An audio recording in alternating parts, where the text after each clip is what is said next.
Colucci, un re fosco che ti è valso il terzo premio a Spirito Divino 2010 e ti è venuto così in mente subito appena saputo del concorso, oppure già magari ancora prima di sapere dell'esistenza ci avevi pensato giocando a carte, che ne so?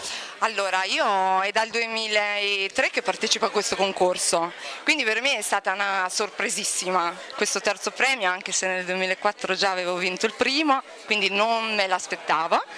E anche degustando il vino mi è venuta in mente ancora un'altra idea.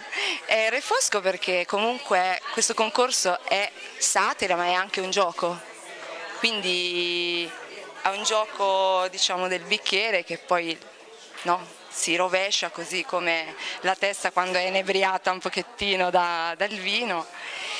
Come nasce? Non c'è un momento preciso, così, bam, nasce. Hai vinto già 2 volte, quindi continuerai a partecipare a Spirito Divino. Assolutamente sì, con grande piacere, veramente. Grazie Samantha. Grazie a voi.